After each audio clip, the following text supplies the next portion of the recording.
The shrill sound of Karen Wilkerson's voice cut through the summer air like a chainsaw through butter. "I am a BOARD member of this homeowners association, and I demand that you shut this down immediately." She stood at the edge of Michael Chen's backyard, her blonde bob quivering with indignation, one manicured finger jabbing toward the 20 or so guests enjoying the afternoon pool party. "This is completely unacceptable." Michael, a laid-back software engineer who had moved into Oakwood Estates just 3 months ago, looked up from the grill where he was flipping burgers. "Excuse me? This is my backyard," he said, wiping his hands on his Kiss the Cook apron. "There are realities in this neighborhood," Karen continued, her voice rising an octave with each word. She pulled out her phone and began recording. Section 4.32 of the bylaws clearly states that gatherings of more than 8 people require board approval. And let's not even start on the noise violations. Several guests exchanged uncomfortable glances. The music, playing at a reasonable volume, was mostly indie folk, hardly the type to cause disturbance. "Look, I didn't know about any rule like that," Michael replied calmly. "And my neighbors are here." He gestured to the paddles from next door, who waved awkwardly.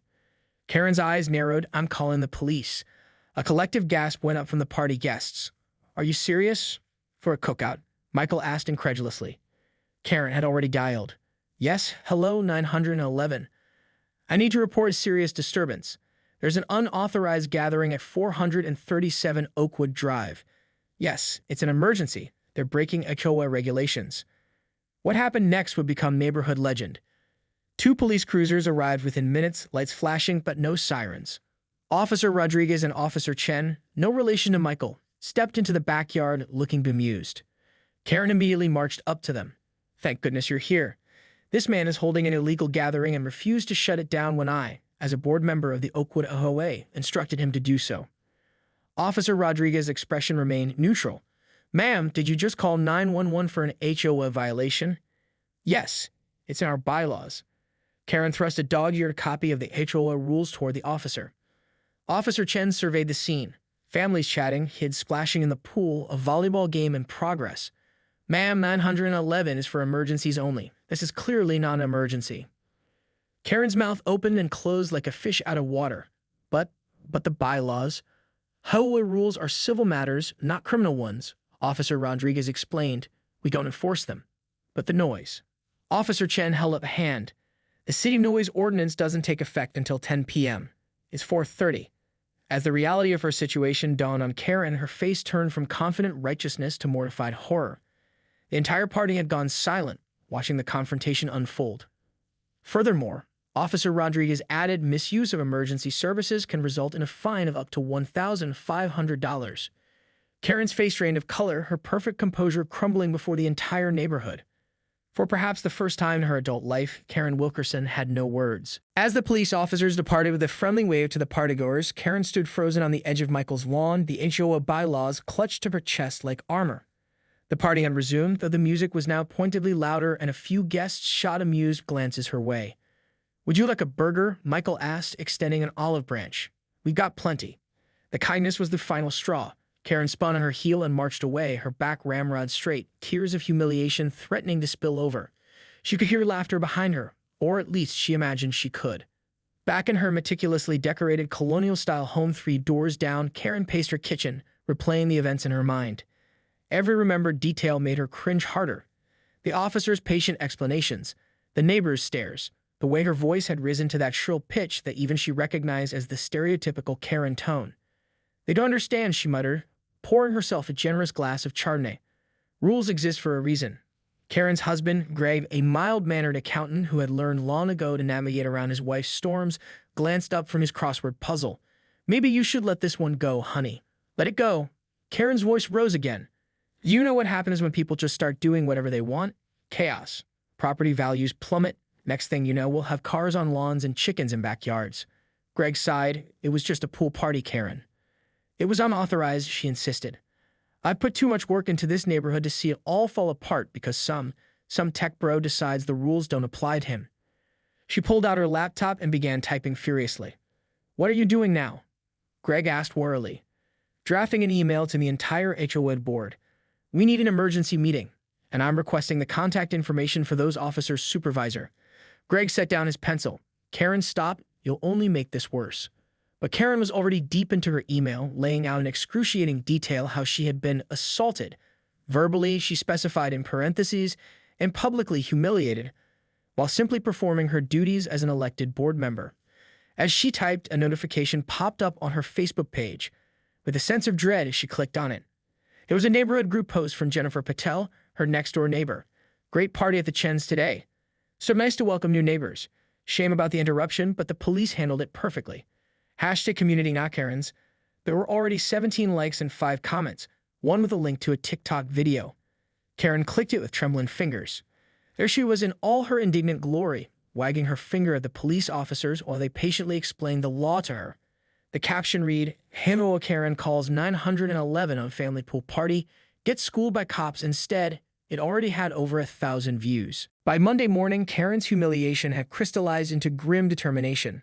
The TikTok video now had over 50,000 views, and she'd received 3 calls from HOA board members suggesting, with varying degrees of diplomacy, that perhaps she had overreacted. Overreacted? She fumed to her reflection as she applied her makeup with military precision. I'm the only one taking this neighborhood seriously. Karen had spent the weekend strategizing. Michael Chen wasn't just violating HOA regulations. He represented a dangerous precedent. If one homeowner could flout the rules without consequences, others would follow. Before long, Oakwood Estates would devolve into chaos. Lawn gnomes, unapproved paint colors, and heaven forbid, visible trash cans. She couldn't let that happen. Her plan was threefold. First, call an emergency HOA meeting to review and strengthen the bylaws. Second, begin documenting all of Michael Chen's violations, no matter how minor. And third, rally like-minded neighbors to her cause. Karen dressed in her power outfit, a navy blazer over a crisp white blouse, paired with tailored slacks, and headed to the home of Diane Fredericks, the HOA treasurer and her closest ally on the board. It's not just about one party, Karen explained over coffee at Diane's kitchen table. It's about maintaining standards. Do you know if he has non-regulation blinds? Eggshell instead of pure white. Diane, a retired school principal with a similar appreciation for order, nodded. I noticed his mailbox post is 2 inches taller than regulation. Exactly, Karen exclaimed, relieved to find understanding. And what about his landscaping? Those Japanese maples aren't on the approved plants list. By the end of their conversation, Diane had agreed to support an emergency meeting. One ally secured, Karen moved on to Richard Thompson, a retired colonel who served as vice president of the HOA. Richard proved a harder sell. Karen, I appreciate your dedication, but calling the police was excessive. But the video makes it seem worse than it was, Karen protested. They edited out the part where the Chen boy was rude to me. This was, strictly speaking, not true. Michael had been frustratingly polite throughout. Regardless, Richard said, I think we need to be careful about antagonizing new homeowners. Property values are up specifically because younger professionals are moving in. Karen felt betrayed. So we just ignore the rules when convenient? No, but perhaps we could be more flexible in their application. Karen left Richard's house seething. Flexibility was just another word for laxity, for chaos. That evening, she drafted a strongly worded email to all Oakwood residents detailing recent concerning violations and the urgent need to uphold community standards. She attached a revised set of bylaws with several new restrictions she drafted over the weekend, including a limit of 6 guests for any gathering and a ban on ethnic cooking odors that might disturb neighbors. As her finger hovered over the send button, Greg glanced over her shoulder. Ethnic cooking odors, he read aloud. Karen, people will think you're just concerned about property values, she interrupted, hitting send before she could reconsider. The HOA emergency meeting was scheduled for Wednesday evening in the Oakwood Estates Community Center, a converted ranch house with cheap folding chairs and fluorescent lighting that made everyone look sickly. Karen arrived 30 minutes early to arrange the chairs in neat rows and place her meticulously prepared agenda packets at each seat. She'd expected perhaps 15 neighbors to attend, the usual suspects who showed up to complain about lawn maintenance and parking violations. Instead, by 7:05 p.m., nearly 60 residents had packed into the room, spilling out into the hallway. Karen felt a flutter of anxiety as she recognized Michael Chen near the back, flanked by several of his party guests. But she straightened her posture and tapped her gavel with authority. This emergency meeting of the Oakwood Estates Homeowners Association is now in session, she announced, her voice carrying over the murmurs. I'm Karen Wilkerson, your board president. Richard Thompson leaned toward her. Actually, I'm the president. You're the secretary. Acting president, Karen corrected through clenched teeth, as Richard is late to so many meetings. Richard's eyebrows shot up, but he said nothing. Our first agenda item, Karen continued, is the alarming increase in bylaw violations throughout our community. I drafted several amendments to strengthen our regulations. A hand shot up. It belonged to Jennifer Patel. Yes, Karen acknowledged, her tone frosty. Before we discuss new rules, perhaps we should address the incident from Saturday. Many of us are concerned about board members calling police on neighbors. Murmurs of agreement rippled through the crowd. That matter is not on the agenda, Karen replied. Now, regarding Section 4.32, I propose. I move to amend the agenda, called another voice. It was Michael Chen standing now. I think we should discuss whether using emergency services for HOA violations is appropriate use of community resources. Second, called several voices. Karen felt heat rising to her face. That's not, we can't just. According to Robert's Rules of Order, a motion to amend the agenda requires a simple majority vote. Richard interjected smoothly. All in favor? A forest of hands rose throughout the room. Motion carries, Richard announced. The floor is open for discussion on the incident at Mr. Chen's residence. For the next 45 minutes, Karen endured what felt like a public trial. Neighbors she considered allies recounted stories of her overzealous enforcement. The Harrises described how she'd measured their fence height with a tape measure. The Goldsteins mentioned the warning letter about their non-conforming holiday decorations. Mrs. Abernathy, a widow in her 80s, tearfully described Karen's insistence that her late husband's memorial bench be removed from her front garden. Each story seemed to build on the last, creating a portrait that Karen barely recognized of a petty tyrant drunk on minimal power. I was just enforcing the rules we all agreed to, she finally burst out. Someone has to maintain standards. Silence fell over the room. Michael Chen spoke into it, his voice gentle. Ms. Wilkerson, rules are important, but so is community.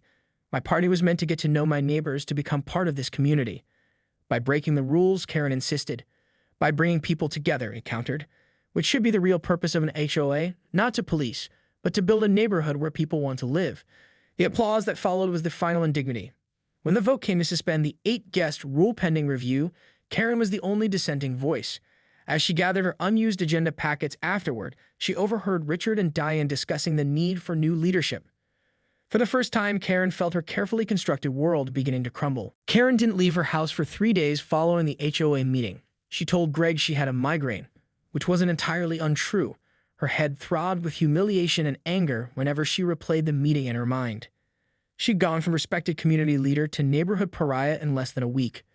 Through her living room window, she observed the comings and goings of her neighbors with increasing suspicion. Were the paddles trash cans left out an hour too long on purpose? Was Richard's decision to park his RV in his driveway, technically allowed for up to 48 hours for loading, a deliberate provocation? And then there was Michael Chen, who seemed to be hosting another gathering. Smaller this time, but still the audacity of the man. On the 4th day, Greg found Karen at the kitchen table surrounded by printouts of HOA regulations, property codes, and local ordinances.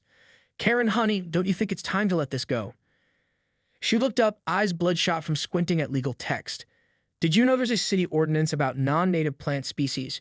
Shannon's Japanese maples could be a violation of Municipal Code 8.73. Greg sat across from her, concern etched on his face. This isn't healthy. You're becoming obsessed. I'm protecting our community. She jabbed her finger at a highlighted section. And our property values. Someone has to stand up for standards. Karen, be honest. Is this really about property values, or is it about control? She stared at him, wounded by the betrayal. You sound just like them. Like I'm some kind of heron, he supplied gently. She flinched as if slapped. Don't you dare call me that. Not like they do. Then stop acting like one, Greg said, his voice uncharacteristically firm. Our neighbors aren't enemies. Michael Chen isn't a threat to civilization. He's just a guy who wanted to have a pool party. Karen pushed back from the table. You don't understand. None of you do. Once you start letting the little things slide, everything falls apart. Greg studied his wife for a long moment. Is that what happened with your father's business? The question hit like a punch to the gut. Karen's father had owned a small hardware store that went bankrupt when a big box retailer moved in nearby. He died a broken man, his life's work erased by forces beyond his control. That's different, she whispered. Is it? You couldn't save your dad's store, but you can control every little detail in this neighborhood. Karen turned away, unwilling to let him see the tears welling in her eyes. I'm going for a walk. Outside, the late summer air was thick with humidity. Karen walked aimlessly, avoiding eye contact with neighbors who might recognize her. She found herself on an unfamiliar street at the edge of the development, where new homes were still under construction. A model home open sign beckoned, and on impulse, she went inside. Welcome to Sycamore Heights, chirped a saleswoman in a blazer eerily similar to Karen's own. Are you in the market for a new home? Just looking, Karen murmured. What are you looking at the future? Sycamore Heights features smart home integration, energy-efficient appliances, and the saleswoman lowered her voice conspiratorially. No HOA. Freedom to live your way. Karen blinked. No HOA. But who ensures property standards? What stops someone from painting their door purple or installing a satellite dish? The saleswoman's smile faltered slightly. Our buyers appreciate architectural freedom. It's one of our selling points. Karen wandered through the model home, beautiful but somehow soulless. On her way out, she noticed the price tag, $75,000 more than comparable homes in Oakwood Estates. An uncomfortable thought occurred to her. What if her crusade for uniformity wasn't protecting property values at all? By the following weekend, Karen had constructed a detailed dossier on Michael Chen. His Japanese maples potentially violating City Ordinance 8.73, his mailbox 2.3 inches taller than regulation, his window treatments, eggshell, not pure white, and most damning of all, the small stream feature in his backyard that Karen was convinced violated water's regulations. Armed with her evidence and a newfound righteous anger, she marched to Michael's house early Saturday morning. The confrontation she envisioned would vindicate her completely. Michael would be revealed as the true rule breaker. The neighborhood would realize her vigilance was justified and order would be restored to Oakwood Estates. She rang the doorbell at precisely 8 o'clock a.m., knowing it was early enough to be inconvenient, but not so early as to be considered harassment. Michael answered in jogging clothes, clearly preparing for a morning run. His surprised expression quickly shifted to wariness. "Ms. Wilkerson, what can I do for you?" Karen thrust a folder toward him. "I've documented 17 violations on your property. The HOA might be willing to look the other way, but the city won't be so lenient. I've prepared a report for the Code Enforcement Office." Michael took the folder with a puzzled expression. "You've been documenting my property?" "Someone has to enforce standards," Karen said, chin held high. "Would you like to come in?" Michael asked, surprising her. "I was about to make coffee." The invitation threw her off balance. In her script, Michael was supposed to be defensive, perhaps even angry, not hospitable. Warily, she stepped inside. Michael's home was nothing like she'd imagined. Rather than the bachelor pad she'd expected, it was warmly decorated with family photos, books, and art. A worn quilt hung on one wall, clearly a family heirloom. "My grandmother made that," Michael explained, following her gaze. "It came with me from California." In the kitchen, he prepared coffee while Karen sat stiffly at the counter, surrounded by evidence of a life more complex than the caricature she created. Photos showed Michael with an elderly Asian couple, his parents presumably, and with groups of friends from various backgrounds. "You have a lovely home," she admitted reluctantly. Michael smiled. "Thank you. I tried to make it mine while respecting the neighborhood character." He placed a mug before her. "Now about these violations." He opened the folder and began reviewing her meticulously documented concerns. To Karen's frustration, he didn't become defensive. Instead, he addressed each point calmly. "The mailbox, yes, it is taller. My mother uses a wheelchair when she visits, and the higher height helps her check the mail without assistance. The Japanese maples were planted by the previous owner, and they're actually on the city's recommended native alternatives list because they're drought-resistant. The stream feature? It's part of a rainwater management system that prevents runoff into the storm drains." With each reasonable explanation, Karen felt her righteousness deflating. She'd been so certain of her moral high ground that she hadn't considered legitimate reasons for these violations. "And the window treatments?" she asked, grasping at her last complaint. Michael looked genuinely confused. "They're the blinds that came with the house." They sat in silence for a moment, the ticking of a kitchen clock the only sound. "Ms. Wilkerson, may I ask you something?" Michael finally said. "What is it about my living here that bothers you so much?" The directness of the question caught her off guard. "It's not. I don't," she struggled to articulate a response that wouldn't sound prejudiced or petty. "It's the rules. Everyone needs to follow them." "But why these particular rules? Who do they serve?" Karen had no answer. The revelation came to Karen in the middle of the night, jolting her awake from a troubled sleep. She'd been dreaming about her father's hardware store, watching helplessly as it transformed into a big-box retailer while he pleaded with her to stop it. She sat up in bed, perspiration dotting her forehead despite the air conditioning. Greg stirred beside her but didn't wake. "It's not about the rules," she whispered to the darkness. For the first time, Karen confronted the truth she'd been avoiding.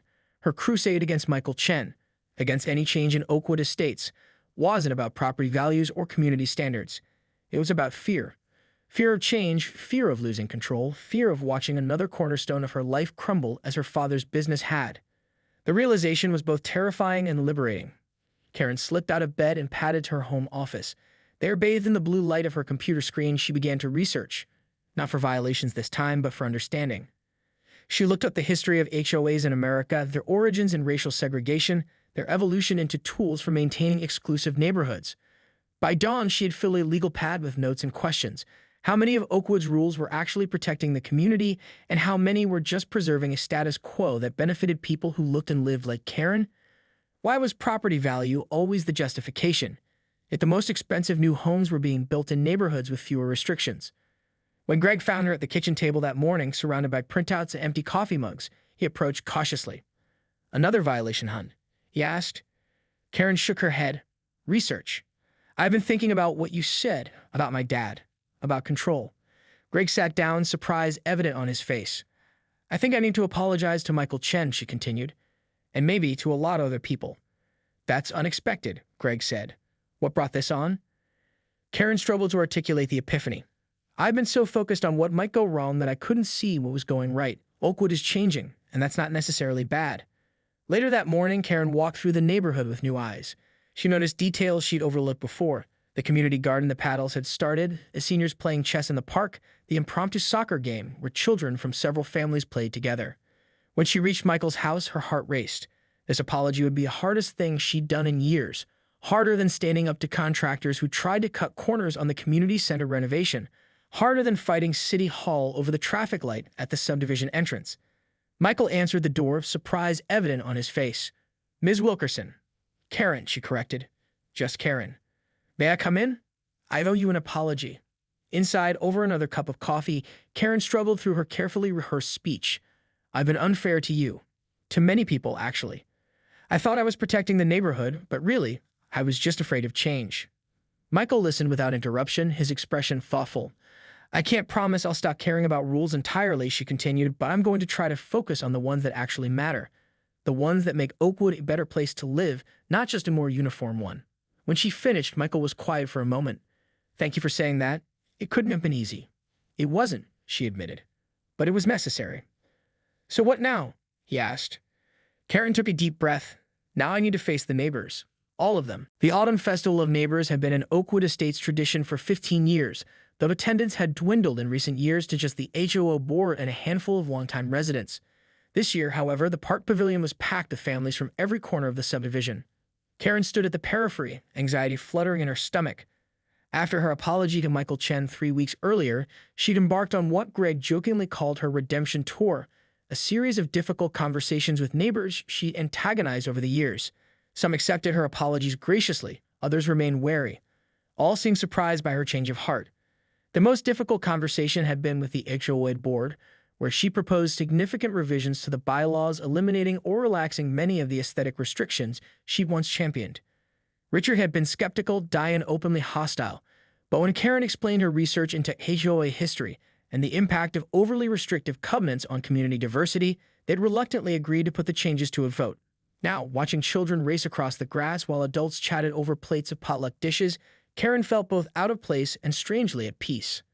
Her power suits remained in the closet. Today she wore jeans and a casual sweater, her hair pulled back in a simple ponytail. "There you are," Michael said, approaching with 2 paper cups. "Cider?" She accepted gratefully. Quite a turnout. Best in years, according to Richard. Michael gestured toward the pavilion, where the retired colonel was enthusiastically judging a pie contest. "I think people were curious about the new, improved HOA. Or they came to see if rumors of my personality transplant were true," Karen said dryly. Michael chuckled. "Change isn't easy for anyone. Trust me, moving across the country taught me that." They walked toward the pavilion, where Karen had been avoiding the spotlight. "How's the stream project going?" she asked. After her epiphany, Karen had not only dropped her complaints about Michael's rainwater management system, but had also become interested in its environmental benefits. "Great. We've got 5 more houses signed up for installation next spring. The city's environmental officer is thrilled, says it could reduce storm drain overflow by 30%. Karen nodded, pride blooming unexpectedly. She helped connect Michael with city officials after realizing his system could benefit the entire neighborhood. Near the dessert table, Mrs. Abernathy, the elderly widow, waved Karen over. "Dear, I wanted to thank you. The board approved my memorial bench yesterday." "I'm glad," Karen said sincerely. "It's a lovely tribute to your husband." As the afternoon progressed, Karen found herself engaging in conversations that would have been unimaginable months earlier about community gardens, about carpooling systems, about a proposed multicultural cookbook featuring recipes from Oakwood's increasingly diverse residents. Not everyone was won over.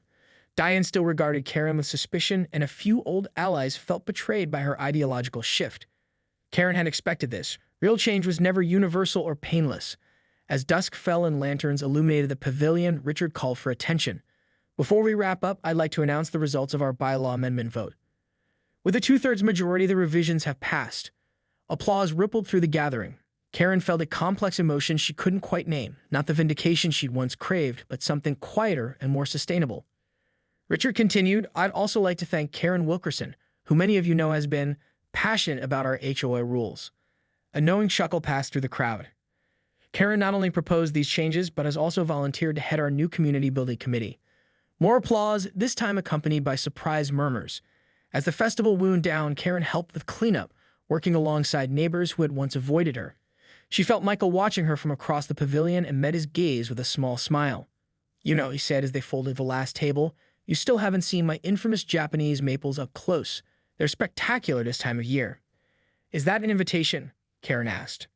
To a very small gathering. Well, under the 8-person limit. Karen laughed, a real laugh without the brittle edge that had characterized her for so long. I'd like that. As they walked toward the parking lot, a notification chimed on Karen's phone. It was a TikTok tag from Jennifer Paddle. A video of Karen playing cornhole with the neighborhood kids, captioned, character development is real, y'all. Hashtag redemption arc, hashtag former OA Karen. Once, this would have mortified her. Now, Karen merely shook her head with rueful acceptance. Her reputation as HOA Karen would never completely fade, but perhaps it could evolve into something different, a reminder of who she had been and a measure of how far she had come. Some lessons, Karen reflected, were worth the price of public humiliation, and some neighborhoods were worth more than their property values.